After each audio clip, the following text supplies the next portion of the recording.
Imagine करो कि तुमने 500 साल तक एक डिमोनिक पावर को रोक कर रखा ताकि तुम्हारा सेक्ट टॉप पावर बन सके, पर जब तुम बाहर आते हो शैटर्ड और पावरलेस, तो वही लोग तुम्हें ट्रैश बोलकर लात मार देते हैं। लेकिन असली ट्विस्ट तो तब शुरू होता है जब ये लोग भूल जाते हैं कि उनकी हर एक डिवाइन पावर सिर्फ एक इंसान की खैरात है। अब जब वो इंसान ही सेक्ट छोड़ रहा है तो क्या ये जीनियस अपनी मौत को रोक पाएंगे? क्योंकि अब किस्मत पलटने वाली है। चलो देखते हैं बिना अपनी शील्ड के ये सेक्ट कितनी देर तक सरवाइव करता है। वीडियो में आगे बढ़ने से पहले मैं आप लोगों को एक टास्क देना चाहती हूँ। मैं चाहती हूँ कि आपको इस वीडियो में जो भी मोमेंट सबसे ज्यादा सरप्राइजिंग और अमेजिंग लगे उस पार्ट का टाइम स्टैम्प कमेंट करना। जिसका भी कमेंट सबसे ज्यादा एपिक और मजेदार होगा मैं उसे पिन करूंगी। हाँ, जो ज्यादा देर तक वीडियो में टाइम स्टैम्प कमेंट करेगा उसको भी। कहानी की शुरुआत में हमारा हीरो में बताता है 500 साल पहले जब बुद्धा स्वॉर्ड एम्परर दुनिया में आया तो उसकी डेमोनिक एनर्जी किसी काले इंक की तरह पूरे आसमान को निकल रही थी। मेरा किंग जुआन सेक्ट खत्म होने की कगार पर था। मैं बाई जुआन, किंग जुआन स्वॉर्ड सेक्ट का यंग मास्टर, अपने सेक्ट को बचाने के लिए मैंने वॉलंटियरली 500 साल तक उस स्वॉर्ड एम्परर की पहरेदारी करना चूज किया। मैं अकेले उस गहरे अंधकार के कुएं में चला गया जहां एंटर करने के बाद बाईजुआन का सामना एक खतरनाक ड्रैगन से होता है जिसे वो अपनी पावर और स्पिरिचुअल एनर्जी का यूज करके ढेर कर देता है। 500 साल बीत चुके हैं। मैंने अपने फ्लैश और ब्लड को एक शील्ड की तरह यूज किया और अपनी सोल को एक रास्ता दिखाने वाला गाइड बनाया ताकि मैं उन डीमंस का ढेर लगा सकूं जो पहाड़ों की तरह मेरे सामने खड़े थे। मैंने अपनी पूरी ताकत लगाकर उन सभी को निपटाया। मैंने जो गोल्डन स्वॉर्ड बनाई थी वो सेक्ट के लिए एक बैरियर बन गई। मेरी पूरी की पूरी एक्स्ट्रा ऑर्डिनरी कल्टिवेशन सेक्ट की किस्मत चमकाने में खर्च हो गई। पर ये सब करते करते मेरे मेरिडियंस टूट गए, मेरे डेंटियंस डैमेज हो गए और मैंने अपनी सारी पावर्स खो दी और अब मैं एक मामूली इमॉर्टल बन गया। मुझे लगा था कि जब मैं इस फॉरबिडन एरिया से बाहर निकलूंगा तो लोग एक हीरो की तरह मेरा वेलकम करेंगे, पर रियलिटी तो कुछ और ही निकली। उसके ऐसा कहते ही कहानी प्रेजेंट में आती है जब वो लू यू पी किंग जुआन स्वॉर्ड सेक्ट वापस आ गया था। उसके वापस आने के बाद कोई भी खुश नहीं होता, बल्कि सभी लोग उसके हायर की गद्दी उससे वापस छीनना चाहते थे क्योंकि उसने अपनी पावर्स को लॉस कर दिया और अब वो एक पावरलेस मॉडल है। सेक्ट का इकलौता होली सन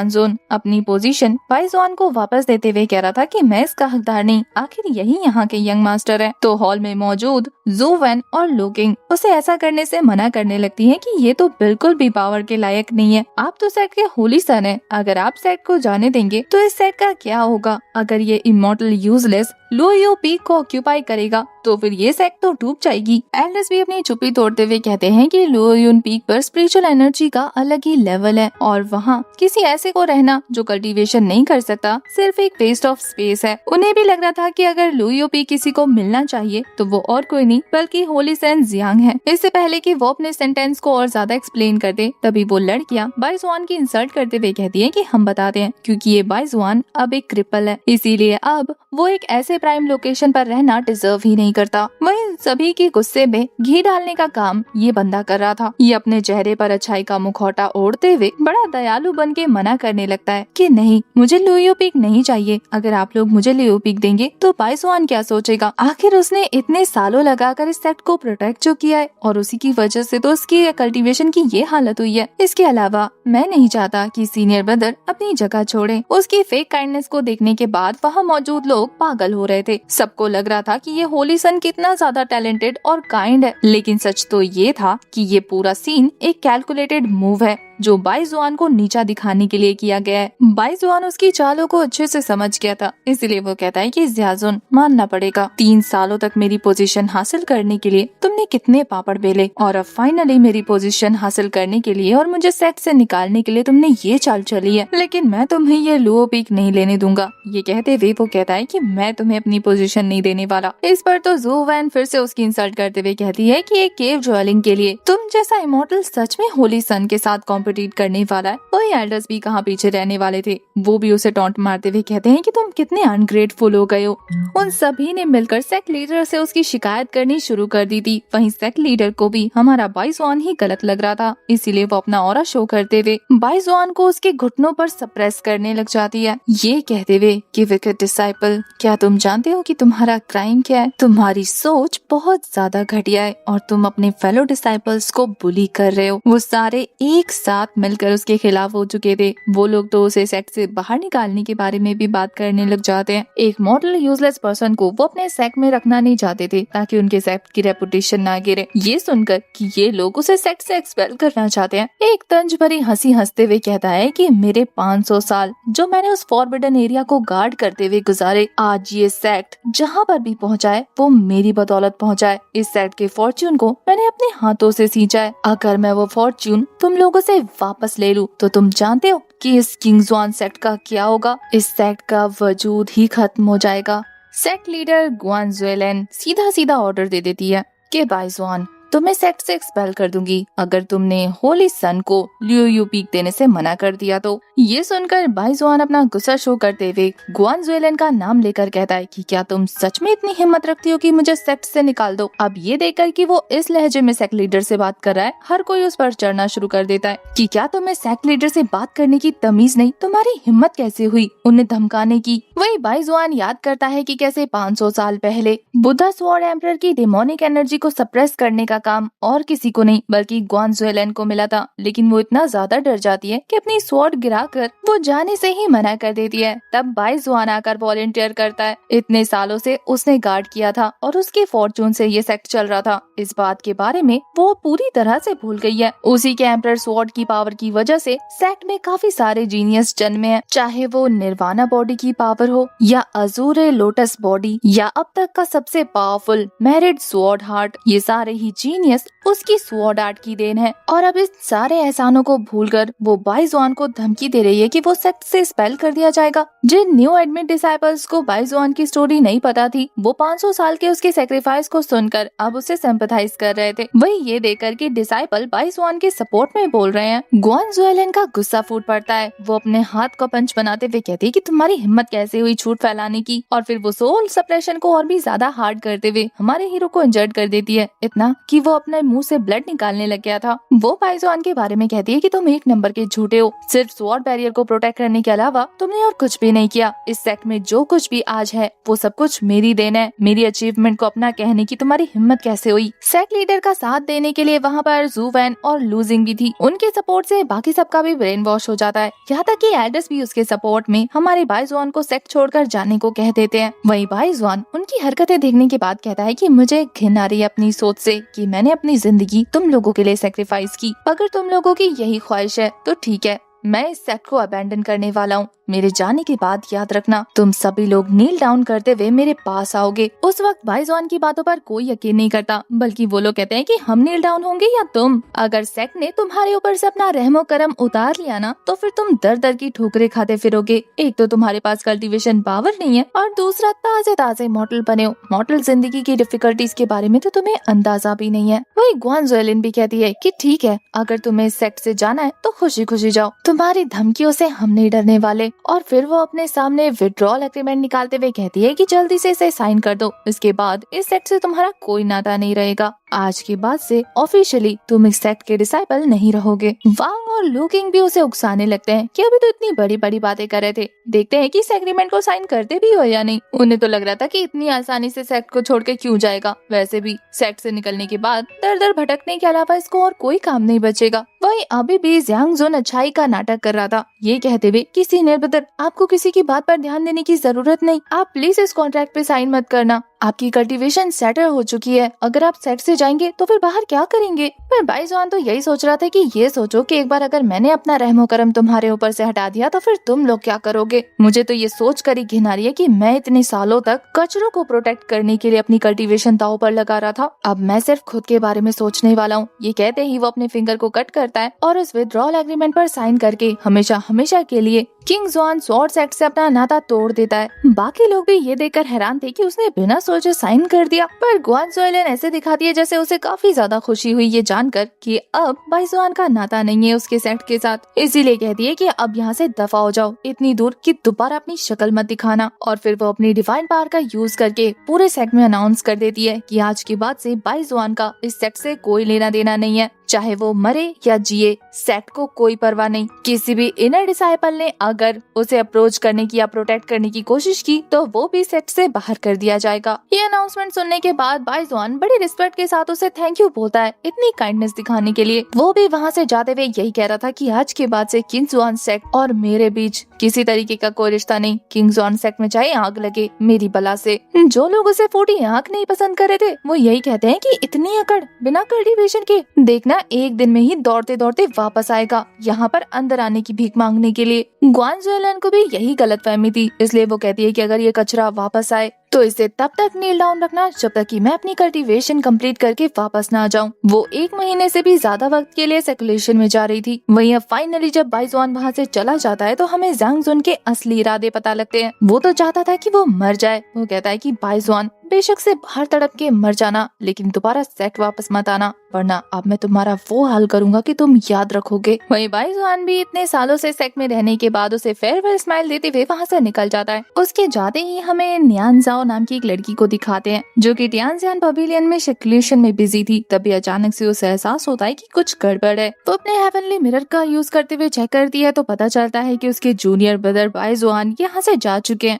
तो वो सेक्ट लीडर से इसकी रिपोर्ट लेने के लिए फटाफट सेक्ट लीडर के हॉल पहुंचती है, जहां ग्वान ज़ुएलन एल्डर चेन के साथ अलग ही हिसाब किताब में बिजी थी। वो कहती है कि आखिर 10 दिनों से इतने ज्यादा खर्चे कैसे बढ़ गए। एल्डर चेन काफी परेशान होते हुए बताते हैं कि असल में बाइजुआन के जाने के बाद जो डिसाइपल उसके काम को रिप्लेस कर रहे हैं वो एक्स्ट्रा चार्ज कर रहे हैं, इसी वजह से खर्चे इतने बढ़ गए हैं। ये सुनकर तो मैडम झुंझला उठती है कि आखिर वो ऐसा ही कौन सा पहाड़ तोड़ता था जो उसके जाने के बाद उसके रिप्लेसमेंट में इतने सारे लोग एडमिट कर दिए कि इतना खर्चा बढ़ गया। एल्डर चेन के कुछ भी बोलने से पहले वहाँ पर न्यानजाओ आ जाती है, जिसके पूछने पर वो काफी घमंड के साथ बता रही थी कि हाँ वो कचरा इस सेक्ट से हमेशा हमेशा के लिए जा चुका है। और वैसे भी मुझे ये बताओ न्यानजाओ, तुम अपनी कल्टीवेशन कंप्लीट करने के बाद सबसे पहले उस बेवकूफ का पता लगाने के लिए क्यों आई हो। पर न्यानजाओ बाइजुआन की सच में परवाह करती थी। उसे काफी बुरा लग रहा था कि वो अचानक से कैसे चला गया। उसे भी पता था कि इतने सालों से आखिर उसने क्या किया है और वहाँ से आने के 3 साल बाद भी उसने सेक्ट के लिए बहुत कुछ किया। पर ग्वान ज़ुएलन का कहना था कि वो सेक्ट के लिए कुछ भी नहीं करता था और इसके अलावा वो बस सेक्ट के खर्चे बढ़ा रहा था।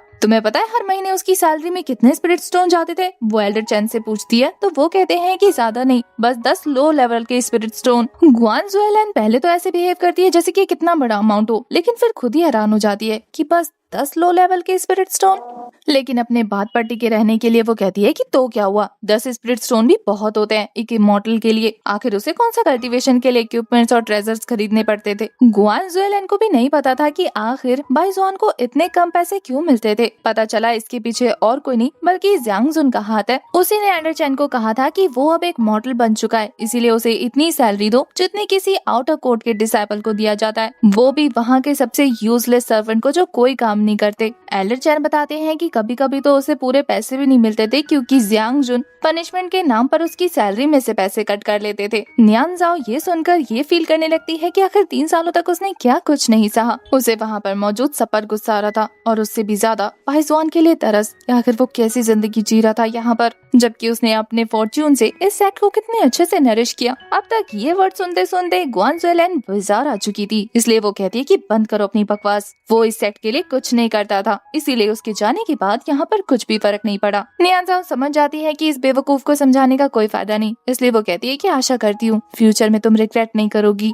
यह न्यानजाओ को पता लगता है कि जब वो सर्कुलेशन में बिजी थी तब उससे मिलने कोई सर्वेंट आया था, जिसे वो सर्वेंट समझ रही थी वो और कोई नहीं बल्कि उसका जूनियर ब्रदर बाइजुआन था, जो उससे आखिरी बार मिलना चाहता था। लेकिन सर्कुलेशन में बिजी होने की वजह से उसने उसे रूडली भगा दिया था अपने सर्वेंट से कहलवाकर, और अब उसे बड़ा पछतावा हो रहा था। लेकिन वो चाहती थी कि वो अपने जूनियर ब्रदर बाइजुआन को वापस ले आए इस सेक्ट में। ग्वान ज़ुएलन उसे रोकती नहीं बल्कि कहती है कि शौक से जाओ और जब वो वापस आ जाए तो उसे कहना कि मैंने उसके लिए कुछ सोच के रखा है। वहाँ से निकलने के बाद न्यानजाओ सबसे पहले लू किंग और जू वान के पास जाती है, क्योंकि उसे लग रहा था कि वो दोनों उसके क्लोज है तो उन्हें पता होगा कि हमारे जूनियर ब्रदर कहाँ पर गए हैं। पर उन दोनों नमूनी नहीं तो धक्का मार के उसे निकलवाया सेक्ट से, उन्हें बड़ा पता होता। जैसे ही वो सुनती हैं कि न्यानजाओ उसका पता लगा रही है, वो उसे भी खरी खोटी सुना देते हैं। न्यानजाओ ये देखकर कि ये दोनों कितने हिपोक्रेट हैं। जब बाइजुआन के पास पावर थी तो ये हमेशा उनसे चिपकी रहती थी और जब वो अब मॉडल बन गए हैं तो ये उनसे नफरत कर रही है। वो तो इन्हें मुंह पर दोगला बोल देती है, लेकिन उधर से उनका कहना था कि तुम्हें पता है तुम किसका साथ दे रही हो। वो सेक्ट को ही बुरी तरीके से डैमेज करने का प्लान बना रहे थे। उनके पहले से ही इविल इरादे थे। इतना ही नहीं, वो तो ज़्यांग जुन को भी चोट पहुंचाना चाहते थे। नियान झाओ को अच्छे से पता था कि बाइजुआन उस किस्म का इंसान ही नहीं है, तो वो उनकी बात पर यकीन नहीं करती। तभी अचानक से वहाँ पर दौड़ता दौड़ता एक डिसाइबल आता है जो उन्हें इन्फॉर्म करता है कि लुओ पीक में, जो कि बाइजुआन का रेजिडेंस हुआ करता था, वहाँ पर एक खास तरीके का इविल फॉर्मेशन देखने को मिला है जो कि बहुत ही ज्यादा डेमोनिक है। ये सुनकर बाकी दोनों लड़कियों को मौका मिल गया था बाइजुआन को और भी ज्यादा नीचा दिखाने का। वो कहती है कि अब अपनी आंखों से देख लो, तुम्हारे जूनियर ब्रदर कितने अच्छे इंसान थे। न्यान झाओ उनकी बातों पर यकीन नहीं करती, बल्कि वो खुद जाकर उस फॉर्मेशन को चेक करने वाली थी। न्यान झाओ जब वहाँ पहुँचती है तो वहाँ पर उसे सच में एक फॉर्मेशन नजर आता है, लेकिन उसे ये अजीब लग रहा था कि इस घर में तोड़फोड़ क्यों चल रही है। पता चलता है कि एल्डर ने ऑर्डर दिया है कि ज़्यांग जुन यहाँ पर आकर रहेगा, इसी वजह से यहाँ पर इस जगह को रेनोवेट किया जा रहा है। जिसे सुनकर नियान झाओ का पारा हाई हो जाता है कि बाइजुआन की जगह आखिर ज़्यांग जुन को क्यों मिल रही है। जब वो वापस आएगा तो वो कहाँ रहेगा, पर ये लोग तो उसी पर इल्जाम लगाने लगते हैं कि वो भगौड़ा आखिर क्यों वापस आएगा, जबकि वो सेक्ट का इतना बुरा करना चाहता था। न्यान झाओ यकीन नहीं करती कि वो earthly find soul binding formation किसी भी तरीके की डेमोनिक टेक्निक से जुड़ा हुआ है। तो ये देखकर कि वो यकीन नहीं करी, वो वांग कहती है कि क्यों ना मैं तुम्हें यकीन दिलाऊं, और फिर वो उस फॉर्मेशन को एक्टिवेट करने के लिए खुद उसमें बैठ जाती है। थोड़ी देर बाद वो फॉर्मेशन एक्टिव होता है तो उन तीनों को ही अजीब फील होने लग गया था, लेकिन वो नोटिस करते हैं कि उनकी पावर कम होने की जगह पर बूस्ट हो रही है, क्योंकि ये एक soul transformation life generating array था। पता चलते ही नियान झाओ तो काफी खुश हो जाती है कि देखो, तुम जिसे इतना गलत समझ रहे थे वो जाने से पहले भी तुम्हारे भले का सोच रहा था। लेकिन इन दोनों बेवकूफों ने तो जैसे कसम खाई थी कि वो यकीन ही नहीं करेंगे। वो कहते हैं कि क्या पता ये गलती से ऐसा हो गया हो और ये हमारे लिए था ही नहीं। बाइजुआन को अच्छे से पता था कि यहाँ पर ज़्यांग जुन को ये प्रॉपर्टी दी जा रही है, तो क्या पता उसने ये फॉर्मेशन ज़्यांग जुन को हर्ट करने के लिए बनाया हो। अब तक इनसे बात करके नियान झाओ इतना तो समझ जाती है कि इनमें से कोई भी उसका साथ नहीं देने वाला, कोई भी बाइजुआन को पसंद नहीं करता और कोई भी नहीं चाहता कि वो वापस आए। अब इन सारे सवालों का जवाब जो इल्जाम उस पर लग रहे थे बाइजुआन ही क्लियर कर सकता था, इसलिए वो कहती है कि मैं उसे खुद ढूंढूंगी अपने हेवनली मिरर का यूज करते हुए। हालांकि इसमें उसका लाइफ एसेंस यूज होता, इसलिए ये सुनकर बाकी दोनों लड़कियां परेशान होते हुए कहती है कि क्या तुम पागल हो गई हो, उस जैसे मॉडल कचरे के लिए तुम अपने लाइफ एसेंस को वेस्ट कर रही हो। पर न्यान झाओ के लिए बाइजुआन बहुत ही ज्यादा इम्पोर्टेंट था, इसलिए वो कहती है कि बेशक से मेरी लाइफ एसेंस चली जाए, लेकिन मैं ढूंढ कर रहूंगी कि वो इंसान है कहाँ। क्या पता वो किसी खतरे में हो और मेरी मदद की जरूरत हो। इसीलिए वो बिना देरी करते हुए फटाफट उस मिरर में अपने लाइफ एसेंस को ट्रांसफर करके पता लगा लेती है कि बाइजुआन किंग जुआन स्वॉर्ड सेक्ट की टेरिटरी से बाहर नहीं निकला, वो अभी भी टियान की माउंटेन में ही है। मतलब वो जाकर उसे ढूंढ सकते हैं। लेकिन अब तक न्यान झाओ को बाइजुआन के आसपास काफी सारे अननोन पर्सन भी नजर आ रहे थे, जो कि क्लियरली उसके दोस्त तो नहीं है। तो वो उसे बचाने जाने लगती है। पीछे से ये दोनों उसे रोक रही थी, ये कहते हुए कि तुम जानती हो ना, अभी अभी तुमने हेवनली मिरर का यूज किया है अपनी लाइफ एसेंस देते हुए, इसकी वजह से तुम्हें आगे और क्या क्या झेलना पड़ेगा, और तुम चाहती हो कि ऐसे में तुम उस खतरनाक जगह जाओ, टियान की माउंटेन। पर उसे किसी चीज से मतलब नहीं था। वो फटाफट वहाँ से निकल जाती है, ये कहते हुए कि बेशक से मैं मारी जाऊँ, लेकिन मैं जूनियर ब्रदर को बचा के रहूंगी। इन दोनों लड़कियों को भी समझ नहीं आ रहा था कि आखिर ये अपनी जान देकर उस कचरे को क्यों बचाना चाहती है। अगर इसे सच में कुछ हो गया तो वो दोनों भी उसके साथ चली जाती हैं ताकि वो उसे प्रोटेक्ट कर सके। यहाँ जंगलों के अंदर हमें बाइजुआन को दिखाते हैं, जो कि कह रहा था कि एक बार टियान की माउंटेन को क्रॉस कर लूं, उसके बाद किंग जुआन स्वॉर्ड सेक्ट की टेरिटरी से मैं हमेशा हमेशा के लिए दूर चला जाऊंगा। और अब वक्त आ गया है 500 सालों से जमा की हुई मेरी एक्यूमुलेटेड एनर्जी को वापस लेने का, और साथ ही अपने लक को भी। ये कहकर वो वहाँ धसी हुई स्वॉर्ड्स को बाहर निकालना शुरू करता है कि तभी अचानक से उसे किसी के आने की आहट होती है। जब वो चेक करने जाता है तो पता लगता है कि ये तो एक लड़की है, जो कि देखने से बहुत ही ज्यादा डरी हुई लग रही थी। जैसी उसकी नजर बाइजुआन पर पड़ती है तो वो उसे सीनियर ब्रदर की तरह ग्रीट करते हुए कह रही थी कि देखिए, मेरा नाम ये होंगलिंग है और मैं टियान से मैनर की डिसाइपल हूँ। मैं एक बहुत ही बड़ी मुसीबत में फंसी हुई, अगर मेरी आप हेल्प करेंगे तो मैं आपको 800 हाई लेवल के स्पिरिट स्टोन दूंगी। पर बाइजुआन का कहना था कि तुम्हें क्यों लगता है कि मैं 800 स्पिरिट स्टोन के लिए तुम्हारी मुसीबत में अपनी टांग अड़ाऊंगा। ये सुनकर तो वो लड़की जमीन पर गिरकर रोते हुए कहती है कि इसका मतलब ये है कि मुझे हेवनली डीमन पैलेस के लोगों से कोई नहीं बचाएगा। तभी वो नोटिस करती है कि अभी तक बाइजुआन वहाँ से गया नहीं। वो कहती है कि दाओइस्ट आप अभी तक ऐसे हिले नहीं, जबकि मैंने आपको अभी बताया कि मुसीबत कभी भी आती होगी। पर वो कहता है कि आती होगी नहीं, आ चुकी। और तभी देखते ही देखते हेवनली डीमन पैलेस के काफी सारे लोग उन्हें चारों तरफ से घेर लेते हैं। वहाँ के एल्डर्स और उनकी इंचार्ज गर्ल दोनों ही थोड़ी देर में पता लगा चुके थे कि बाइजुआन ये होंगलिंग के साथ खड़ा है। वो कहती है कि क्या तुमने अपने लवर को ढूंढ लिया जिसके पास कोई कल्टीवेशन भी नहीं है? क्या तुम्हें इतने डेस्परेटली अपने मरने के साथ एक कंपनी चाहिए थी? ये जानकर कि बाइजुआन के पास कोई कल्टीवेशन नहीं है, वो एक बार फिर कंफर्म करने के लिए कहती है कि क्या ये सच है? बाइजुआन भी लाइक हाँ ऐसा कह सकते हैं। इधर दूसरी तरफ उनके जो एनिमीज थे वो सारे के सारे गोल्डन कोर स्टेज पर थे, इसीलिए उस बेचारी ने तो रोना शुरू कर दिया था अपनी डेथ को एक्सेप्ट करते हुए कि अब इनसे बच के कहाँ जाऊंगी मैं। लेकिन फिर वो बाइजुआन को देखते हुए कहती है कि खैर छोड़ो, मुझे ये बताओ आपके पास तो कल्टीवेशन भी नहीं है, फिर भागे क्यों नहीं? मेरे साथ यहाँ मरना चाहते हैं? पर बाइजुआन अभी भी काफी कॉन्फिडेंटली खड़ा था। वो कहता है कि ना मैं मरने वाला हूँ और ना ही तुम। इधर दूसरी तरफ हेवनली डीमन पैलेस का एक बंदा तेजी से गोस्ट अटैक प्रिपेयर करते हुए उन पर हमला करने के लिए आगे बढ़ने लगा था कि तभी अचानक से एक स्वॉर्ड स्नेक अटैक करते हुए उसकी छाती के आर पार हो जाती है और वो इंजर्ड होकर जमीन पर गिरकर यही सोच रहा था कि आखिर कौन है जिसने उस पर हमला किया। ये तीनों लड़कियां अब तक सबके सामने आ चुकी थी और उन्हें देखकर बाइजुआन बिल्कुल भी खुश नहीं होता, बल्कि यही सोचने लगता है कि ये तीनों आखिर यहाँ करने क्या आई हैं। वहीं जैसे ही न्यान जाओ अपनी स्वॉर्ड को वापस समन करती है, बाकी सारे पैलेस के लोग वहाँ से डरकर भाग जाते हैं क्योंकि इन तीनों की कल्टीवेशन उन सभी के मुकाबले बहुत ज्यादा थी और वो उनका सामना नहीं करना चाहते थे। उनके जाने के बाद न्यान जाओ तो बाइजुआन को सही सलामत देकर खुश थी, लेकिन बाकी दोनों लड़कियां अभी भी टॉन्ट मार रही थी कि अभी तो ज्यादा दिन भी नहीं हुए हैं तुम्हें सेट से अलग हुए और तुमने अभी से मुसीबतें बुलानी शुरू कर दी। हमने तो पहले ही कहा था कि सेट से दूर जाते ही ये थोड़ा भी सरवाइव नहीं कर पाएगा, सेट की प्रोटेक्शन की जरूरत पड़ेगी। बाइजुआन भी लाइक मुझे तो नहीं पड़ रही थी कोई जरूरत। ये सुनकर तो वो दोनों तिलमिला उठती हैं। कितने बकवास और मतलबी हो तुम, ये किस तरीके का एटीट्यूड शो कर रहे हो? अभी अगर सीनियर सिस्टर नियान जाओ आकर तुम्हें नहीं बचाती तो तुम मारे जाते और फिर भी उसके बावजूद इतनी ज्यादा अकड़ दिखा रहे हो। मुझे तो लगता है कि अभी तक तुम्हारी अकल ठिकाने नहीं आई। तुम कुछ दिन और बाहर रहोगे तो समझ जाओगे खुद ब खुद।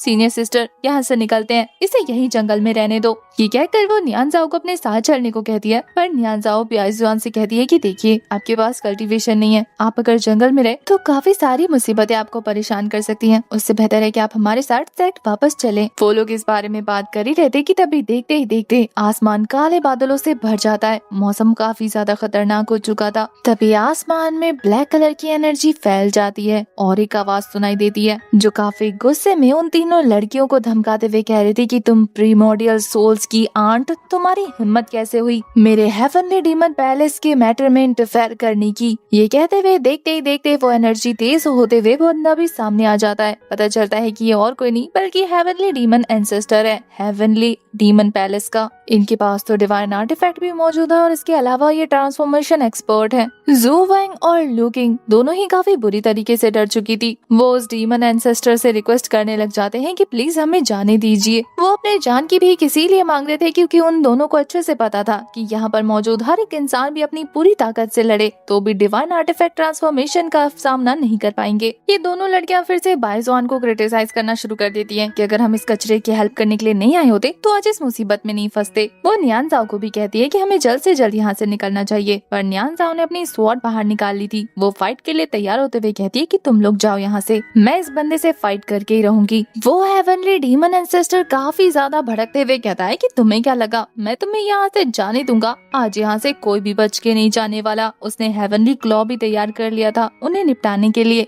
इधर बाइजुआन को दिखाते हैं जो कि न्यानजाओ को पीछे रहने को कहता है और फिर खुद आगे वे बोल रहा था कि तुम इसका सामना नहीं कर सकती, तुम इसके टक्कर की नहीं हो, मुझे इसे देखने दो। न्यानजाओ खुद काफी ज्यादा हैरान होते हुए कहती है, पर जूनियर आपके तो पास कल्टीवेशन की पावर नहीं है, फिर आप इससे कैसे लड़ेंगे? पर अब तक बाइजुआन की आंखें ग्लो करने लगी थी और वो हवा में फ्लाई करने लग जाता है। उसने 500 सालों तक अपनी एक्यूमुलेटेड एनर्जी को वापस गैदर करना शुरू कर दिया था, जिससे उसके माथे के बीच वाला हिस्सा ग्लो करने लग जाता है। स्वॉर्ड की फॉर्म में पूरे स्टैक में फैली हुई उसकी स्वॉर्ड एनर्जी उसकी बॉडी में वापस आने लगती है और आधी स्वॉर्ड उस डीमन एंसेस्टर के अटैक को ब्लॉक कर देती है, जिससे वो खुद भी इंजर्ड हो चुका था। किसी को भी यकीन नहीं होता कि आखिर यहाँ पर क्या चल रहा है। तभी देखते ही देखते जिस फॉर्च्यून और किस्मत का यूज करके हमारा बाइजुआन इस सेट को प्रोटेक्ट कर रहा था वो वापस ले लेता है, जिससे अब उसकी बॉडी में फिर से स्पिरिचुअल पावर फ्लो करने लग गई थी। हमें उसके सबकॉन्शियस माइंड का सीन दिखाते हैं जहाँ उसकी पावर जब उसकी बॉडी के अंदर एंटर होती है तो सबसे पहले उसके डेंडियन और फिर उसके मेरिडियंस हील होकर उसकी कल्टीवेशन एनर्जी एनर्जी को बूस्ट करना शुरू कर देते हैं, जहाँ वो 0 से शुरू करता है। पहले वो की रिफाइनिंग को ब्रेक थ्रू करता है, उसके बाद फाउंडेशन बिल्डिंग स्टेज को, और फिर देखते ही देखते गोल्डन कोर रियाल्म,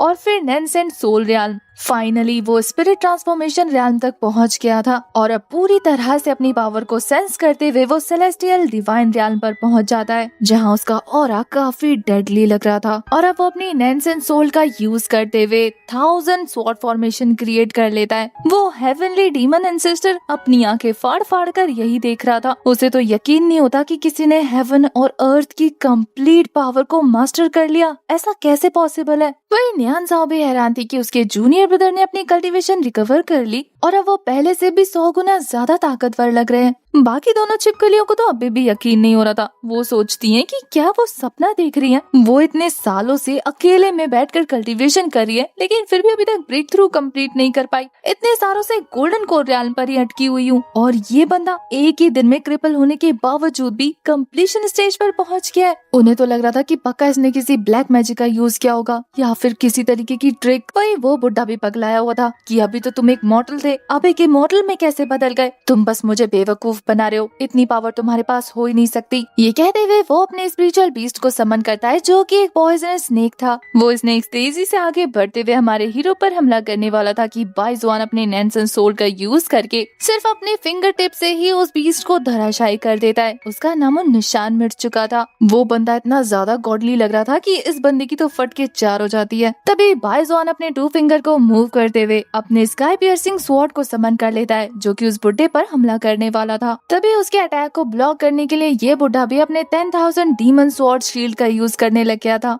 लेकिन बाइजुआन की स्काई पियर्सिंग स्वॉर्ड उसके शील्ड को तोड़ते हुए उस पर अटैक कर देती है। यह हमला इतना ज्यादा खतरनाक था कि इसकी स्पिरिचुअल एनर्जी के फ्लक्चुएशन बहुत दूर तक जाते हैं, मीलों दूर तक। आसपास के पहाड़ पत्थर सभी डिस्ट्रॉय होने शुरू हो चुके थे। हेवनली डीमन पैलेस के लोगों को भी पता लग चुका था कि उनके एंसेस्टर मारे गए। अब तो वो भी अपनी जान बचाकर उल्टे पांव भागने लग जाते हैं। वो इतने दहशत में आ गए थे ये सोचकर कि पक्का वो कोई मॉन्स्टर होगा। वहीं ये दोनों नमूनिया जो उससे नफरत करती आ रही थी, वो भी अपने घुटनों पर आ जाती हैं, ये सोचकर कि ये कितना पावरफुल है। अपने पावर्स के वापस मिलने के बाद बाइजुआन काफी ज्यादा खुश लग रहा था। न्यान ज़ाओ समझ जाती है कि पक्का जूनियर ब्रदर को ये पावर और किसी चीज से नहीं बल्कि 500 साल से किंग्सऑन स्वॉर्ड सेक्ट में छुपी हुई उनकी लक से मिला है। उन्होंने 500 साल से जमा की हुई अपने फॉर्चून को वापस हासिल कर लिया। बाकी दोनों लड़कियों को अभी भी ये चीज काफी अजीब लग रही थी कि ऐसा कैसे पॉसिबल है। वो तो अपने हिसाब से कोई कहानी कर लेती है कि पक्का फॉरबिडन एरिया में इस बंदे ने अपनी कल्टीवेशन को प्रोटेक्ट किया होगा और हमारे सामने क्रिपल बनने की एक्टिंग कर रहा था,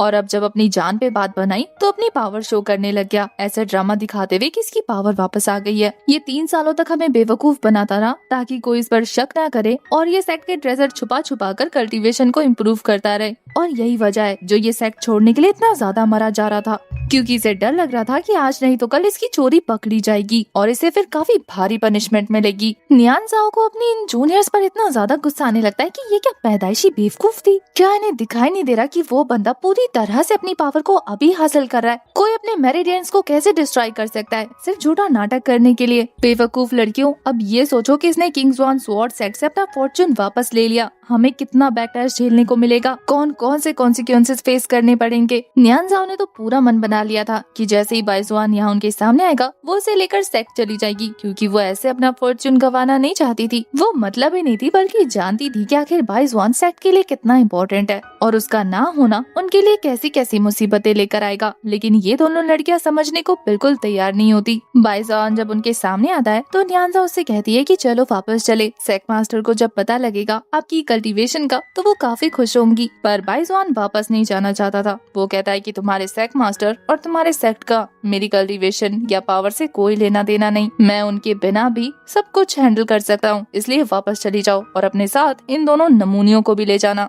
बाइजुआन ने इन दोनों नमूनियों को नमूनी क्या कह दिया, इन्हें मिर्ची लग जाती है। वो उसे धमकाते हुए कहती है कि तुम्हारी हिम्मत कैसे हुई हमारी इंसल्ट करने की। एक तो इतने सालों से मॉडल बनने का ढोंग रच रहे थे, सेक्ट का ट्रेजर चुरा रहे थे और अब चोरी करके हमारी इंसल्ट करे हो। तुम्हें क्या लगा इस बारे में मैं सेक्ट मास्टर को रिपोर्ट नहीं करूंगी? वापस जाते ही सबसे पहले उन्हें बताऊंगी कि तुमने क्या किया। जैसे वो बड़ा इनकी धमकियों से डर रहा था, हाथ झटकते ही वहाँ से उल्टे पैर चला जाता है। वो इधर होंगलिंग को दिखाते हैं। वो न्यान ज़ाओ का हाथ पकड़ते हुए कहती है कि अगर तुम्हें उन्हें जाने नहीं देना तो तुम उनके साथ चलो। पर ये देखकर बाकी दोनों चमचियां फिर से उसे भी टोकने लग जाती है कि आखिर तुम हो कौन, ये मैटर क्यान जुआन स्वॉर्ड सेट का है, एक आउटसाइडर का इससे कोई लेना देना नहीं। तुम्हारी जान बच गई ना, अब अपने सेट वापस चलो। पर उस लड़की का कहना था कि उसने मेरी जान बचाई है, आफ्टर ऑल अगर उसके साथ कुछ होगा तो मैं तो जवाब जरूर दूंगी। न्यानजाओ बाइजुआन को अब भी अपने साथ ले जाना चाहती थी। तो ये देखकर होंगलिंग कहती है कि एक बात बताओ, वो जब क्रिपल था तो तुम लोगों ने उसे सेक्ट से बाहर निकाल दिया, और अब जब उसकी पावर वापस आ गई है तो तुम उसे सेक्ट वापस ले जाना चाहती हो, तो वो क्या सोचेगा कि तुम लोग कितने बुरे हो, दोगले हो। ये चीज सुनकर तो बेचारी न्यानजाओ का चेहरा ही लटक जाता है, क्योंकि उसने इस बारे में सोचा ही नहीं। हालांकि उनका बिहेवियर बिल्कुल वैसा ही लग रहा था। ये देखकर कि होंगलिंग उन्हें हिपोक्रेट कह रही है, वो अपनी पावर शो करते हुए कह रही थी कि बदतमीज लड़की, अपनी जबान संभाल, तेरी हिम्मत कैसे हुई हमारे बारे में इस तरह से बात करने की। पर वो लड़की तो अपने मैनर का टोकन शो करते हुए कहती है कि जानती भी हो मैं कौन हूँ। ध्यान से मैनर का टोकन देखने के बाद ये दोनों लड़कियां सोचती हैं कि शायद बाइजुआन को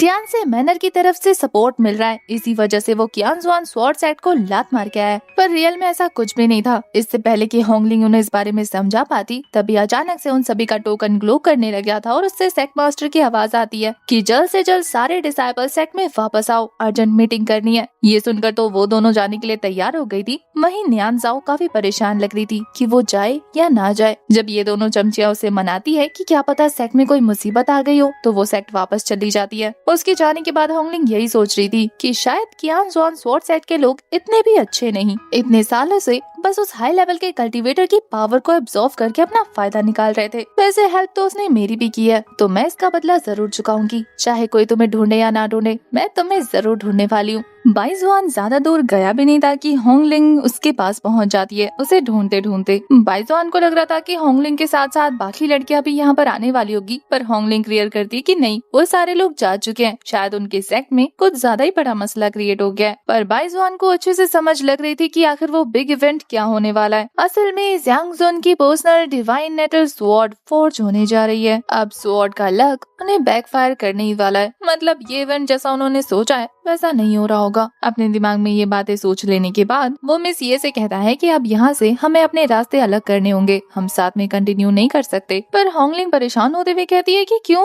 मैं तो आपके साथ रहना चाहती हूँ, आखिर अभी तक मैंने अपनी लाइफ सेविंग ग्रेस के लिए आपको पे भी नहीं किया। पर हमारे बाइजुआन को रिपे की जरूरत भी नहीं थी, वो तो उसे बाय बोलकर वहाँ से चलता बनता है। पीछे से ये बंदी परेशान हो रही थी कि पता नहीं अब इनसे मुलाकात कब होगी, शायद ये बाइजुआन को पसंद करने लग गई है। इधर दूसरी तरफ बाइजुआन को दिखाते हैं जो एक पहाड़ की चोटी पर अलग हो चुका था। उसकी वजह भी हमें पता लग जाती है क्योंकि वो ग्रेट कॉम्प्लीशन अचीव कर चुका है, जिसकी वजह से अब उस पर ट्रिब्यूशन होने वाली है। आसमान पूरी तरह से चेंज होने लग गया था, तो वो भी खुद को प्रिपेयर कर लेता है। इधर मौसम के बदलने की और हेवनली ट्रिब्यूशन की खबर इन तीनों लड़कियों तक भी पहुंच जाती है जो कि ट्रैवल करके अपने सेक्ट वापस जा रहे थे। अब तक उन्हें पता नहीं था कि ये ट्रिब्यूशन हमारे बाइजुआन के लिए आई है। वो लोग तो हैरान हो रहे थे कि पता नहीं आज किस पर कहर बरसने वाला है, कौन पावरफुल बीइंग है जो अपने रियाल्म को ब्रेक थ्रू करने वाला है। इधर हमें दूसरी तरफ हॉर्स कैरेज कैरावान को दिखाते हैं, जहाँ एक लेडी जिनका नाम सुरुमई था वो आराम से अपनी टी एंजॉय कर रही थी और उनके कैरेज के अंदर उनका बॉडीगार्ड शैडो गार्ड भी मौजूद था। उन्हें भी अचानक से उस हेवनली ट्रिब्यूशन के होने की आशंका होती है और वो भी अपनी क्यूरियोसिटी को रोक नहीं पाते। गार्ड समेत बाहर निकलकर देखने लगती है कि आखिर वो कौन से लेवल का बंदा होगा जो इस ट्रिब्यूशन को झेलने वाला है। बाकी सारे गार्ड्स तो अपना अपना अंदाजा लगा रहे थे कि नैन्सन सोल का बंदा होगा। ये मैसिव ट्रिब्यूशन क्लाउड देखने के बाद प्रिंसेस को भी लग रहा था कि हाँ शायद वो बंदा नैन्सन सोल पर हो। उन्हें तो उस लेवल का बंदा भी काफी ज्यादा पावरफुल लग रहा था, लेकिन उन्हें क्या पता कि हमारा हीरो सेलेस्टियल ट्रू रियाल्म पर पहुंच गया है। सुरुमई उस पावरफुल बीइंग से मिलकर जाना चाहती थी, इसीलिए वो अपने शैडो गार्ड के साथ वहाँ से निकल जाती है। वहीं दूसरी तरफ हमारे हीरो को दिखाते हैं। सेलेस्टियल डिवाइन रियाल्म में होने की वजह से ये नैन्सन सोल ट्रिब्यूशन उसके लिए ज्यादा असर नहीं करती, बल्कि जैसे ही उस पर ट्रिब्यूशन शुरू होता है वो उसे ब्लॉक करके डिस्ट्रॉय कर देता है। वो तो हेवंस को चुनौती देते हुए कहता है कि क्या बस इतनी ही ताकत यूज कर सकते हो तुम लोग। और फिर उसने मौसम को बदलने के लिए अपने नैन्सन सोल को समन कर लिया था, जो बाहर आते ही क्लाउड को बीच में से चीरते हुए मौसम साफ कर देती है। अपने ट्रिब्यूशन को सक्सेसफुली मैनेज करने के बाद अब वो डिसाइड करता है कि क्यों ना क्लाउड सिटी की तरफ रुक किया जाए। अपने कुछ पुराने दोस्तों से मुलाकात भी हो जाएगी। तभी उसे किसी के आने की आहट होती है और ये और कोई नहीं बल्कि सुरुमई थी, जो आते ही उसे ग्रीट करते हुए कहती है कि आपने बहुत अच्छे से मैनेज किया। खुद को इंट्रोड्यूस करते हुए वो बताती है कि मैं वान बाओ पवेलियन की मैनेजर हूँ। वान बाओ पवेलियन का नाम सुनने के बाद बाइजॉन भी लाइक व्हाट अ कोइंसिडेंस, मैं जिस बंदे से मिलने जा रहा हूँ उसका बिजनेस भी वान बाओ पवेलियन से जुड़ा हुआ है। इधर सुरुमई के आगे कुछ भी बात करने से पहले उसका गार्ड उसे टोकते हुए कहता है कि मिस, मुझे इस बंदे के पास से जो ऑरा सेंस हो रहा है वो काफी ज्यादा लो लेवल का है। मुझे लगता है कि ये की रिफाइनिंग स्टेज पर है।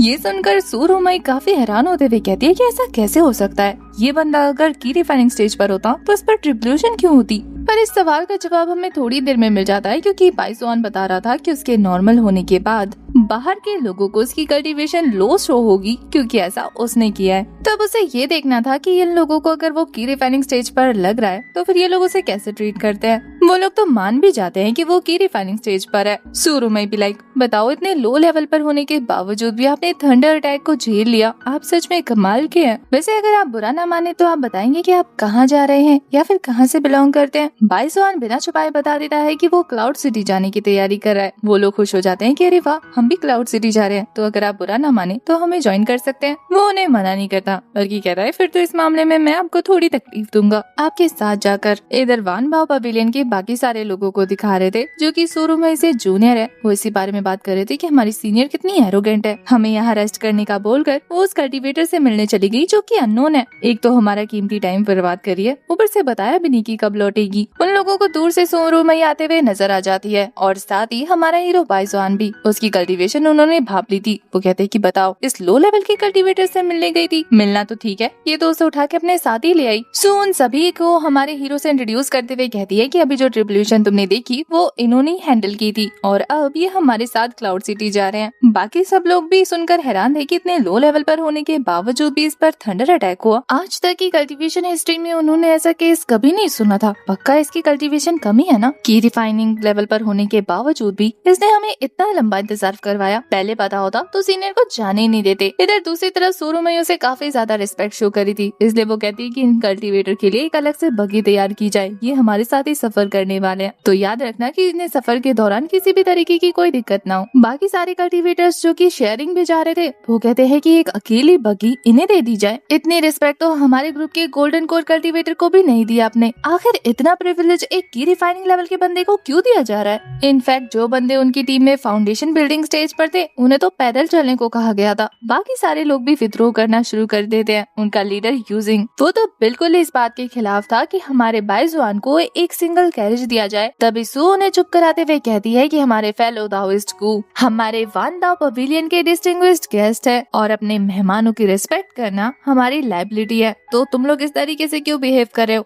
मैं तो उन्हें सिंगल कैरेज देने वाली हूँ, जिसे जिसे दिक्कत है वो इस ग्रुप को छोड़कर अकेले जा सकता है। इस बार बाकी सारे लोग क्या कहते, अपना मुंह बंद करके चुपचाप गुस्सा पी कर रह जाते हैं। भाई बाइजॉन ने नोटिस कर लिया था कि सुरुमई क्या करने की कोशिश कर रही है। वो सबके दिलों में उसके लिए नफरत पैदा कर रही है ताकि उसके लिमिट्स चेक कर सके। उसे सू काफी ज्यादा सस्पिशियस लग रही थी, लेकिन फिलहाल के लिए वो उसकी बातें मान लेता है। सफर दोबारा से कंटिन्यू करने के बाद सच में सुरुमई के असली इरादे पता लगते हैं। जब उसका गार्ड पूछता है कि आपने ऐसा क्यों किया, वो कहती है कि मैं तो बस उस इंसान की असली पावर टेस्ट करना चाहती हूँ। ऑब्वियसली वो अपनी पावर छुपा रहा है, साथ ही इतना ज्यादा काम और कंपोज दिखा रहा है जैसे कि उसे किसी चीज से परवाह नहीं। शैडो गार्ड ने भी नोटिस कर लिया था कि उसने इस अपॉर्चुनिटी के लिए मना नहीं किया, तो क्या पता वो वान बाओ पवेलियन जाने के लिए हमारी दी हुई सहूलियत का फायदा उठा रहा हो। जो भी था वो दोनों ही बाइजॉन को लेकर अनक्लियर थे। इसके बाद हमें किंग जॉन स्वॉर्ड सेट का सीन दिखाते हैं, जहाँ पर ज़ियांग कल्टीवेशन में बिजी था कि तभी अचानक से उसके मुंह से ब्लड आना शुरू हो गया था। उसकी कल्टीवेशन उसे ही बैकफायर करने लग जाती है। उसे समझ नहीं आता कि अचानक से उसकी कल्टीवेशन अपग्रेड होने की जगह डिग्रेड क्यों हो रही है।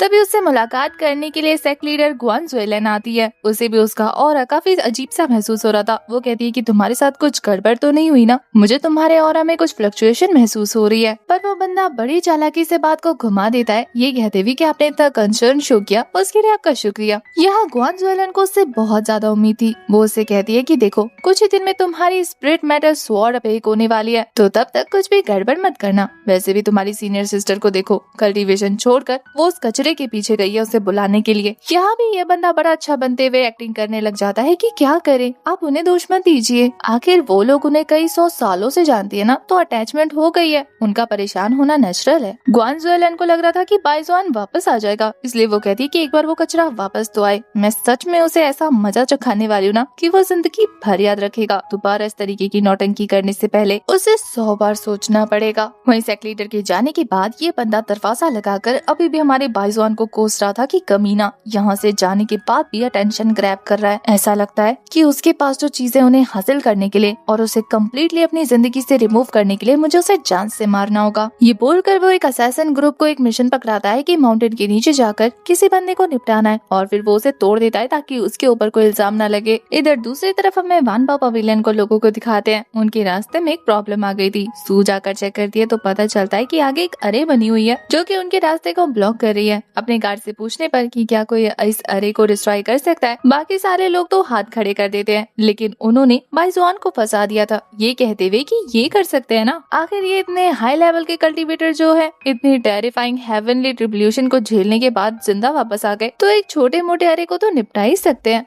शुरू में उन्हें चुप कराती है तो फिर भी ये बंदा चुप नहीं होता, बल्कि भड़कते हुए कहता है कि मैंने कुछ गलत नहीं कहा, आपको ही लगता है कि ये ज्यादा केपेबल है तो इन्हीं से क्यों नहीं करा लेती। बाइजुआन भी उनकी हेल्प के लिए तैयार हो गया था। सुरुमे को लगता है कि ये सारे गार्ड्स की बातों से ऑफेंड होकर कर रहा है, तो वो उसे मना करती है कि इनकी बातों में आने की जरूरत नहीं। पर बाइजुआन का कहना था कि मैं किसी की बातों में नहीं आ रहा, मुझे फॉर्मेशन की नॉलेज है, इसीलिए मैं हेल्प का ऑफर कर रहा हूँ। वो परेशान होने की एक्टिंग करते हुए कहती है लेकिन ये तो गोल्डन कोर फॉर्मेशन है ना, आप इसे कैसे ब्रेक कर सकते हैं, आप तो की रिफाइनिंग लेवल पर हैं। बाइजुआन को पता था कि इस लड़की को भी नहीं पता कि इस फॉर्मेशन का लेवल क्या है। ये असल में एक नेंसन सोल किलिंग फॉर्मेशन है। इतने हाई लेवल के किलिंग फॉर्मेशन को बनाने के लिए जो कल्टीवेशन चाहिए वो यहाँ पर मौजूद किसी भी इंसान के पास नहीं है, वो इतना काबिल नहीं, तो आखिर फिर इसे किसने बनाया होगा। बाइजुआन वहाँ पोर्टल ओपन करता है और वहाँ से अंदर चला जाता है और वो सारे लोग ये देखकर हैरान थे कि क्या इसे सच में फॉर्मेशन की नॉलेज है। इतने स्किल्स देखने के बावजूद भी वो लोग क्लियरली अभी उससे नफरत कर रहे थे, ये कहते हुए कि अच्छा होगा कि वो उस फॉर्मेशन के अंदर ही मर जाए। पर शुरू में उन्हें चुप कराते हुए कहती है कि मैंने इतना बड़ा बेवकूफ नहीं देखा जो अपने पैरों पर खुद ही कुल्हाड़ी मारने वाला है। अगर वो फॉर्मेशन ब्रेक नहीं कर पाया तो हम भी यहाँ पर उस फॉर्मेशन की चपेट में आके मारे जाएंगे, इसीलिए उसे कर्ज करने की जरूरत नहीं, बल्कि ये विश करो कि वो फॉर्मेशन ब्रेक कर ले। तभी अचानक से वहाँ पर पत्तों से क्रिएट हुआ ड्रैगन अपीयर होकर उन सभी पर गुराना शुरू कर देता है। सुरुमे को पता था कि ये green bamboo dragon trapping formation है। आखिर इस नेंसन सोल लेवल का फॉर्मेशन किसने क्रिएट किया होगा, वो भी यही सोचने लग जाती है कि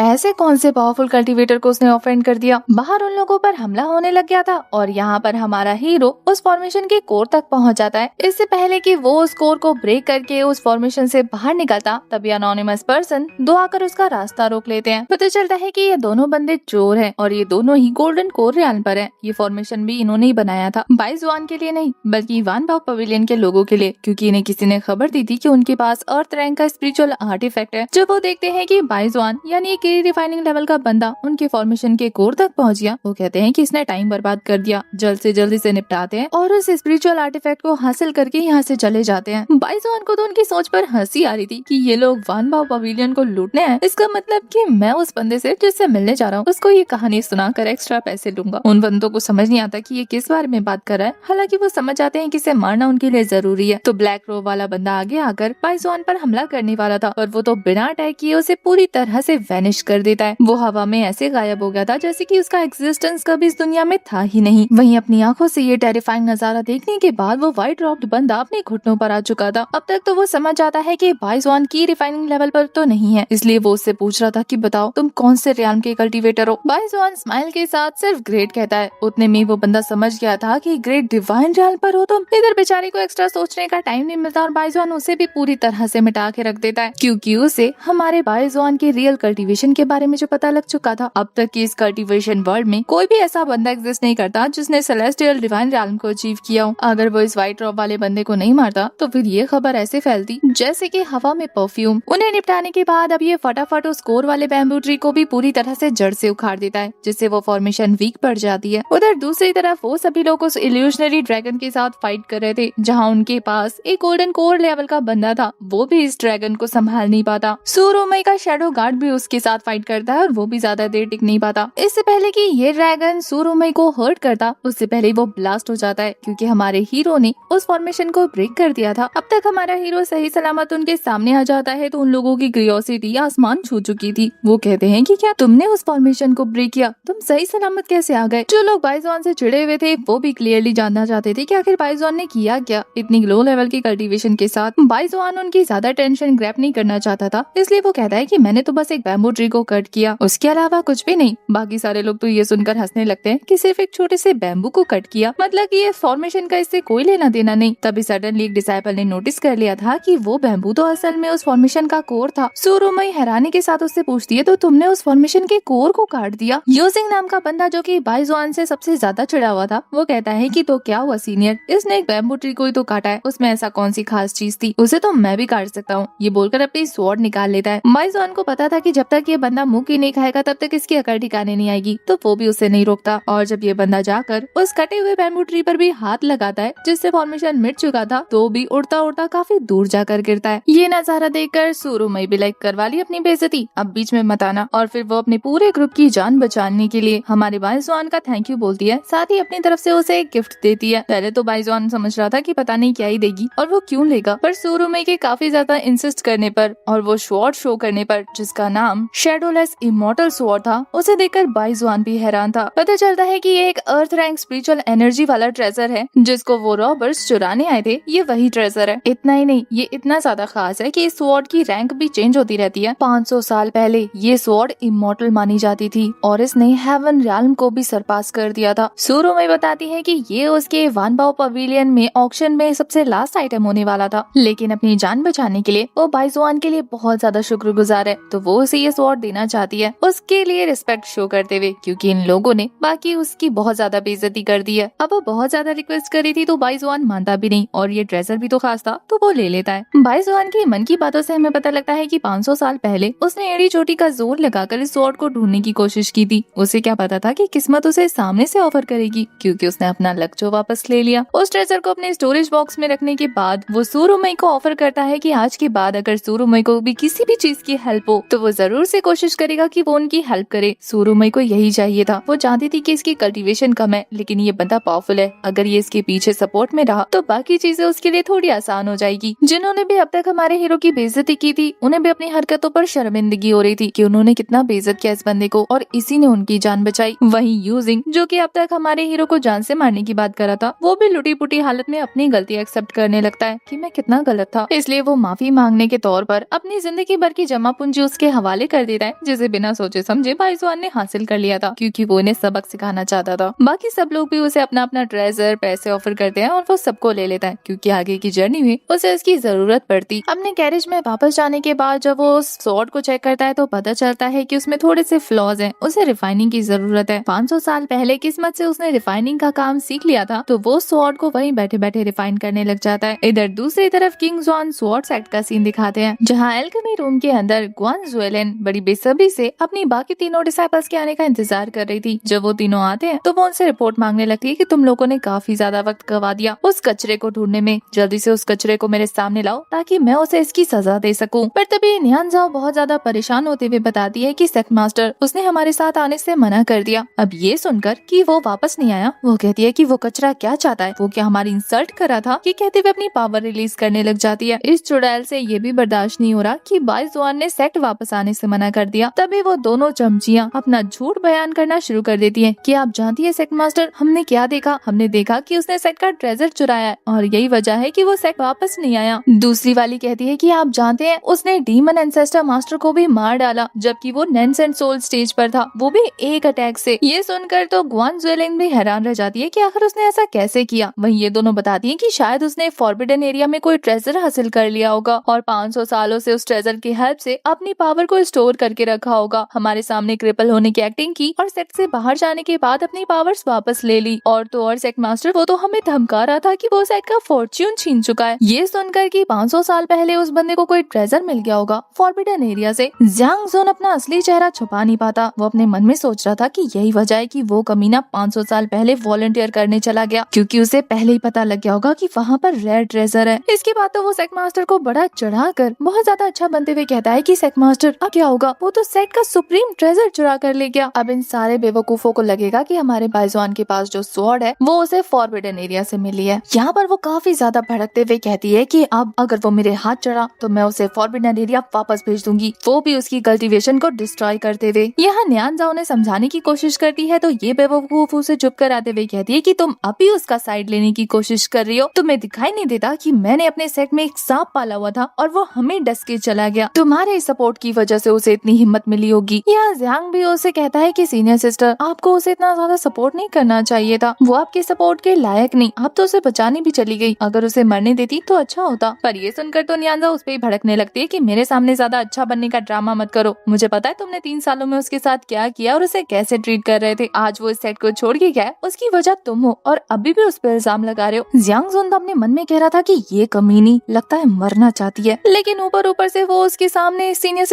सिस्टर ही कर रहा था कि आप कैसी बातें कर रही हैं, और ये बोलकर जब उसे टच करने जाता है तो वो उसे झटक कर खुद से दूर करने वाली थी। पुश तो काफी हल्का सा किया था उसने, लेकिन ये बंदा खुद अपनी पावर का यूज करके उड़ते उड़ते दूर गिर जाता है, ये दिखाने के लिए कि देखो उसकी सीनियर सिस्टर उससे कितनी नफरत करती है। अब यहाँ पर न्यानजाओ तो उसकी बातों में फंसने वाली नहीं थी, तो ये दोनों चमचियां जाकर उसे संभालते हुए उसके बिहाफ पर उससे लड़ने लग जाती है। न्यानजाओ तो उन्हें समझा रही थी कि मैंने तो अपने स्पिरिचुअल पावर का यूज भी नहीं किया, मैं क्यों हर्ट करूंगी उसे, मैंने तो बस उसे हल्का सा धक्का दिया था। पर सेक्ट लीडर ग्वान ज़ुएलेन भी उसकी बात नहीं सुनती, उसकी फेवरेट डिसाइपल्स में से एक होने के बावजूद भी वो ज़्यांग जुन की बात सुनने के बाद उसे नजरबंद करने का ऑर्डर देती है। पहला तो इसलिए कि वो बाइजुआन की हेल्प करने गई जिसके लिए कि सबको मना किया गया था, और दूसरा इसलिए कि अगर वो 1 महीना अंदर रहेगी तो उसकी अकल ठिकाने आ जाएगी उस कचरे को डिफेंड करने के लिए। इसके अलावा सेक्ट लीडर ग्वान ज़ुएलेन चाहती थी कि वो 1 महीने जितने दिन वो नजरबंद रहेगी वो ज़ुआन जुन जो कि सेक्ट का होली सन है उसके लिए नेचुरल स्पिरिचुअल एनर्जी स्टोर करे, ताकि उस एनर्जी का यूज करके उसकी स्वॉर्ड को रिफाइन किया जाए। ये सुनकर न्यानजाओ को गुस्सा आता है कि आप सेट का रिसोर्सेज यूज करके इस बंदे को फेवर देना चाहती हैं और इसीलिए आपने इतनी हड़बड़ी में मुझे बुलावा भेजा था। ग्वान ज़ुएलेन को सिर्फ एक ही चीज से मतलब था और वो था होली सन को पावरफुल करने से। वो कहती है कि आगे सेट का फ्यूचर इसी के हाथों में आने वाला है। ये सुनकर न्यानजाओ और भी ज्यादा परेशान हो जाती है कि ये सब कुछ जूनियर ब्रदर का होने वाला था और अब वो इन सब में कुछ भी नहीं कर सकती। तभी वो लोग नोटिस करते हैं कि नेचुरल स्पिरिचुअल स्वॉर्ड की एनर्जी कंप्लीट हो चुकी है। उसकी रिफाइनिंग प्रोसेस कंप्लीट होने के बाद प्रिंसेस ग्वान ज़ुएलेन अपने इस हेवनली रैंक के स्पिरिचुअल एनर्जी वाले स्वॉर्ड को बाहर निकालती है जिसका नाम था ड्रैगन रोर स्वॉर्ड। उसके बाहर आते ही मौसम बुरी तरीके से बदलने वाला था। इसका मतलब ज़्यांग जुन इस स्वॉर्ड के साथ मर्ज होता तो उस पर हेवनली ट्रिब्यूलेशन होता जिसके बाद ही वो ब्रेक थ्रू कर पाता। इसीलिए स्वॉर्ड मास्टर ग्वान ज़ुएलेन फटाफट उसे अपना ब्लड ड्रॉप इस स्वॉर्ड पर लगाकर उसे अपना मास्टर बनाने को कहती है। इस प्रोसेस को सुनने के बाद वो फटाफट अपने फिंगर को अपने दांतों से कट करके अपना ब्लड उस स्वॉर्ड में लगाने जाता है तो स्वॉर्ड उसे एक्सेप्ट करने से मना करती है। तो वो दोबारा ट्राई करता है और रिफाइन करने बैठ जाता है। वो स्वॉर्ड के साथ अपनी मेंटल एनर्जी को फोर्ज करने वाला था। काफी दिनों से कल्टीवेशन प्रैक्टिस करने के बावजूद भी ये बंदा ब्रेक थ्रू के आसपास भी नहीं पहुंचा था और जैसे ही उसे पता लगता है कि ये ट्रिब्यूलेशन और स्वॉर्ड के साथ साथ उस पर भी अटैक करेगी तो ये सोचकर तो उसके पसीने छूटने लग जाते हैं। लेकिन अब वो पीछे नहीं हट सकता था क्योंकि ग्वान ज़ुएलेन उसे फोर्स करती है तो बेचारे को ना चाहते हुए भी वो थंडर ट्रिब्यूलेशन झेलना ही पड़ता है जिससे उसे सहने में दिक्कत हो रही थी और वो जोर जोर से चिल्लाते हुए बाकी उसे हेल्प मांगने लग जाता है। शायद वो पहली बार ये थंडर ट्रिब्यूलेशन विटनेस कर रहा है, इसी वजह से उसकी सीनियर्स उसे बताती हैं कि हम बाहर से तुम्हारी हेल्प नहीं कर सकते वरना एनर्जी तुम्हें बैकफायर करेगी और तुम और ज्यादा इंजर्ड हो जाओगे। अपनी पावर का यूज करो, उस स्वॉर्ड के साथ मर्ज करो खुद को, देखना फिर तुम्हारे लिए इसे झेलना इजी हो जाएगा। लेकिन उसकी स्पिरिचुअल पावर इतनी ज्यादा वीक थी कि वो ना चाहते हुए भी उस स्वॉर्ड के साथ अपना कनेक्शन बिठा ही नहीं पा रहा था, जिससे हमें ये देखने को मिलता है कि उस ट्रिब्यूलेशन की वजह से वो स्वॉर्ड डैमेज हो जाती है। बाकी लोग उसकी कल्टीवेशन पर दोष दे रहे थे कि वो स्वॉर्ड तो सेलेस्टियल स्पिरिचुअल रियल्म एनर्जी की है, उसका तो क्रैक होना नामुमकिन है। पर ये बंदा अपनी गलती नहीं मानता बल्कि कहता है कि ये हो ही नहीं सकता कि ये स्वॉर्ड सेलेस्टियल स्पिरिचुअल एनर्जी की बनी हो। उसे मानता ना देखकर ये सीनियर सिस्टर बहुत ट्राई करती है अपने जूनियर को समझाने की, पर वो मानता ही नहीं। तभी न्यानजाओ कुछ नोटिस करते हुए कहती है कि शायद ये थंडर ट्रिब्यूलेशन उसकी कल्टीवेशन या ब्रेक थ्रू करवाने के लिए नहीं बल्कि डिवाइन पनिशमेंट है, इसी वजह से वो उन दोनों को डैमेज कर रही है। डिवाइन पनिशमेंट का नाम सुनकर तो इन तीनों का मुंह खुला का खुला रह जाता है कि आखिर होली सन पर या फिर स्वॉर्ड पर डिवाइन पनिशमेंट क्यों आएगी जबकि उन्होंने कोई गलती भी नहीं की। ग्वान ज़ुएलेन तो अलग ही अकड़ में थी। वो कहती है कि कई 100 सालों से किंग ज़ुआन स्वॉर्ड सेक्ट में हेवनली ट्रिब्यूलेशन के अलावा और कोई हेवन स्ट्राइक नहीं आई है, इसीलिए ज्यादा बकवास करने की जरूरत नहीं। लेकिन तभी हेवन उसकी बोलती बंद कर देते हैं, एक और जबरदस्त स्ट्राइक करके उस होली सन के सेलेस्टियल स्वॉर्ड और उसकी धज्जियां उड़ा जाकर उसकी ड्रैगन रॉर स्वॉर्ड के तो चीथड़े उड़ चुके थे और वो भी सेवियरली इंजर्ड हो चुका था। अब तक ये लोग भी खुद को मानने से नहीं रोक पाते कि ये डिवाइन पनिशमेंट थी। गॉड्स वाले उनको समझ नहीं आता कि बिना कुछ गलत किए आखिर हेवन उन्हें कैसे पनिश कर सकता है। पर तभी न्यानजाओ से याद दिलाती है कि बाइजुआन ने अपना फॉर्चून वापस ले लिया और ये तो बैकलैश की बस शुरुआत है। पर वो मैडम तो इसे मानना भी नहीं चाहती थी। वो कहती है कि दोबारा अगर उस ट्रैश का नाम मेरे सामने लिया तो फिर मैं तुम्हें सेक्ट से बाहर निकाल दूंगी। हर बार हर मैटर को उससे जोड़ने का क्या मतलब बनता है। न्यानजाओ सेक्ट मास्टर को ज्यादा नहीं समझाती, बस इतना कहती है कि मुझे भी सेक्ट से निकालने के बाद आप बहुत पछताएंगी। पर फिलहाल तो उसे वो सेक्ट से नहीं निकाल रही थी, बल्कि वो अपने बाकी डिसाइपल्स को ऑर्डर देती है कि बेस्ट से बेस्ट ट्रेजर्स लेकर आओ। मैं फिर से होली सर्न के लिए स्वॉर्ड रिफाइन करूंगी और इस बार खुद अपनी पावर का यूज करूंगी। देखती हूँ इस बार हेवनली ट्रिब्यूशन कैसे उसे डिस्ट्रॉय करता है। इधर दूसरी तरफ उस हेवनली ट्रिब्यूशन के बारे में वांडा पवेलियन के लोगों को भी पता लग चुका था और यहाँ पर हमारे बाइजुआन की स्वॉर्ड रिफाइनिंग का काम भी कंप्लीट हो जाता है। वो लोग अपना सफर पूरा करते हुए क्लाउड सिटी पहुँच जाते हैं, जहाँ जाने के बाद सूरुमई उसका स्वागत कर रही थी जैसे कि बाइजुआन पहली बार आया हो। उसे तो लग रहा था कि इसका फर्स्ट टाइम है इस सिटी में। बाइजुआन भी उसे करेक्ट नहीं करता कि वो सालों पहले यहाँ आ चुका है।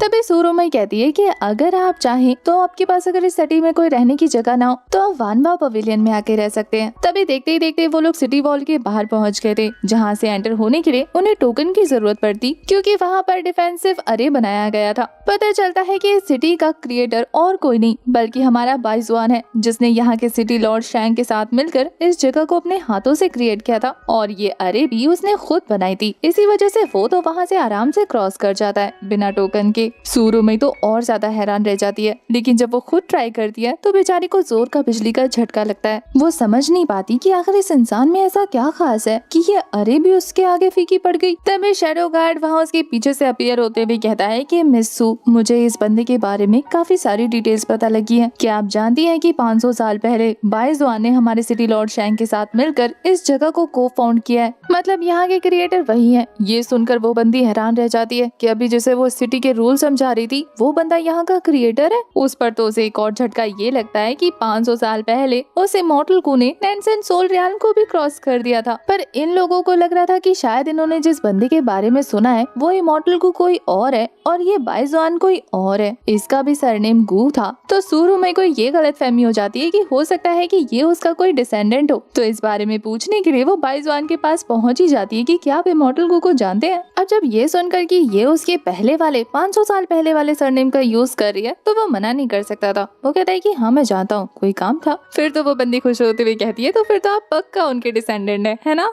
ये सुनकर तो बेचारे को जोर का झटका लगता है कि मेरा डिसेंडेंट कहाँ से पैदा हो गया। लेकिन फिर थोड़ी देर में समझ जाता है कि ये लड़की उसे अपना डिसेंडेंट समझ रही है। इधर सूरुमई इतना ज्यादा खुश हो रही थी कि आपको पता है हमारे सिटी लॉर्ड उन्हें कितना याद करते हैं, हर दिन उनके बारे में बताते हैं। मुझे लगता है इसी वजह से आप भी उनसे मिलने आए होंगे। सिटी लॉर्ड शैंग आपको देखेंगे तो वो खुश हो जाएंगे, इसीलिए वो उसे लेकर सीधा सिटी लॉर्ड के पैलेस जाती है, जहाँ पर वो उसकी खातिरदारी कर रही थी। तभी सिटी लॉर्ड शैंग भी आ जाते हैं। उन्हें भी अपनी आंखों पर यकीन नहीं होता। उन्हें सूरुमई ने बताया था कि वो असल में मॉर्टल गू के डिसेंडेंट को लेकर आई है, तो उन्हें भी यही लग रहा था कि ये उनका डिसेंडेंट है। पर तभी बाइजुआन उन्हें याद दिलाता है कि क्या तुम भूल गए हो, तुम्हें ये चेहरा याद नहीं आ रहा कि मैं कौन हूँ। तुम भी बिल्कुल अपने फादर जैसे भुलक कर निकले। अब ये देखकर कि ये बंदा उसके फादर को भी जानता था, उसे समझते देर नहीं लगती कि यही असल में इमॉर्टल गू है। सबसे ज्यादा हैरान तो सूरुमई होती है कि वो तो पता नहीं इसके बारे में क्या क्या सोच रही थी और सारे रास्ते कितना बुरा ट्रीट किया होगा अगर इन्हें बुरा लग गया तो। इसीलिए उसने तो फटाफट माफी मांग ली थी कि अगर मेरी किसी भी बिहेवियर से आपको चोट पहुंची हो तो मुझे माफ कर देना। पर बाइजुआन से कहता है कि मुझे तुम्हारी किसी बात का बुरा नहीं लगा, उल्टा तुमने मेरा इतना ध्यान रखा, उसके लिए तुम्हारा शुक्रिया। वो तो कहती है कि ये तो मेरा ओनर था, अगर पता होता कि ये आप है तो और अच्छे से रखती। यहाँ सिटी लॉर्ड शैंग 500 साल बाद अपने दोस्त को देखकर काफी ज्यादा खुश हो रहे थे। वो तो कहते हैं कि तुम तो अभी भी जवान और डैशिंग लग रहे हो, चलो अब चाय पे बैठकर आराम से गप्पे लड़ाएंगे। काफी देर के बाद हमें दिखाते हैं कि हमारे हीरो ने अपनी आप बीती सब बता दी, जिसे सुनकर तो एल्डर शैंग को गुस्सा आ रहा था कि उन लोगों ने तुम्हारे साथ इतना बुरा किया। 500 साल तक तुम्हें फॉरबिडन एरिया में रखकर टॉर्चर करने के बाद अब सेट से निकाल दिया। मेरा तो दिल कर रहा है कि मैं जाऊं और अपनी स्वॉर्ड का यूज करके उनकी गर्दन उनके धड़ से अलग कर दूं। पर हमारा बाइजुआन उन्हें शांत रहने को कह रहा था, ये कहते हुए कि मैं उस सेट को पीछे छोड़कर आ गया, अब उस सेट से मेरा कोई लेना देना नहीं। पर एल्डर शैंग का कहना था कि तुम बस इशारा करना, तुम्हें रिवेंज करना हो, मैं पूरी आर्मी खड़ी कर दूंगा उन्हें धड़ से अलग करने के लिए। वैसे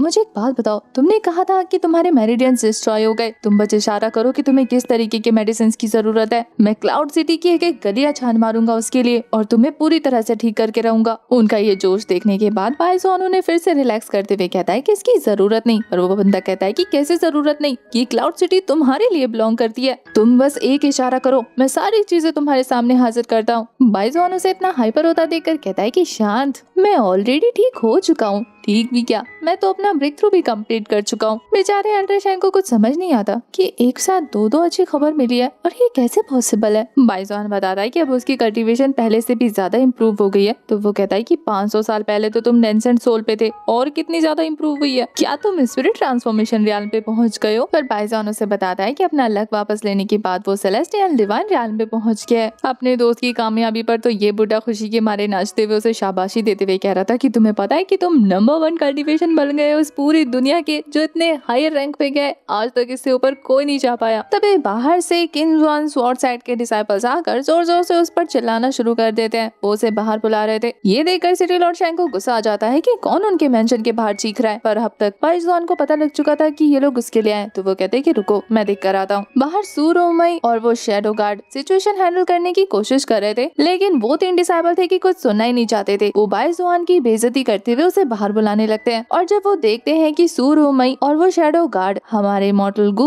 यानी बाइज़ोन की काफी ज्यादा रिस्पेक्ट कर रहे हैं, तो उनसे हजम नहीं होता। वो उससे चिढ़ा रहे थे कि अपने सेक्ट से बाहर निकाले जाने के बाद तुमने यहाँ के कौन सा झूठ बोला है जो ये तुम्हारी इतनी रिस्पेक्ट कर रहे हैं। वैसे भी मैंने सुना है कि तुम अपने सेक्ट से ट्रेजर चुरा के आए हो, तुम्हारे सेक्ट वालों ने कहा है कि तुम्हारी जान ले लें। अब ये देखकर कि ये लोग उसे मारने के लिए यहाँ पर आए हैं, सूरोमई फटाफट सिटी लॉर्ड को बुलाने के लिए चली जाती है। वहीं यहाँ पर बाइज़ोन ये जानना चाहता था कि उसके स्वॉर्ड से आखिर उसे मारने के लिए 3 डिसाइपल्स को किसने भेजा। तो वो इन डिसाइपल से पूछ रहा था, पर वो उसे जवाब नहीं देते, बल्कि अपना स्वॉर्ड निकाल कर उस पर अटैक करने के लिए तैयार हो जाते हैं। इससे पहले कि वो बंदा स्वॉर्ड से इस पर हिट कर पाता, हमारा बाइज़ोन सिर्फ एक छोटे से पत्थर का यूज करके उस बंदे को ही घायल करके जान से मार देता है। उन लोगों को जिसने भी भेजा था उसने बताया नहीं था कि हमारे हीरो के पास कल्टीवेशन पावर है या नहीं। तो अब अपनी आंखों से देखकर कि बाइज़ोन कितना ज्यादा ताकतवर है, बाकी दोनों डिसाइपल्स तो बिल्कुल भी हिम्मत नहीं कर पाते फाइट करने की। वो वहीं थर-थर कांपना शुरू कर देते हैं। आगे हमारा बाइज़ोन इन दोनों डिसाइपल्स के साथ क्या करेगा, ये तो हमें नेक्स्ट पार्ट में पता चलेगा, क्योंकि इसी के साथ इस पार्ट की एक्सप्लेनेशन होती है खत्म। आई नो कि ये AI है, बट इसकी स्टोरी काफी अमेजिंग है, मुझे अच्छी लगी तो मैंने एक्सप्लेन कर दी। आपको इसका नेक्स्ट पार्ट चाहिए तो कमेंट जरूर करना, और हाँ, चैनल को सब्सक्राइब कर देना ऐसे ही मजेदार वीडियो देखने के लिए। तब तक के लिए bye bye, ta-ta, take care.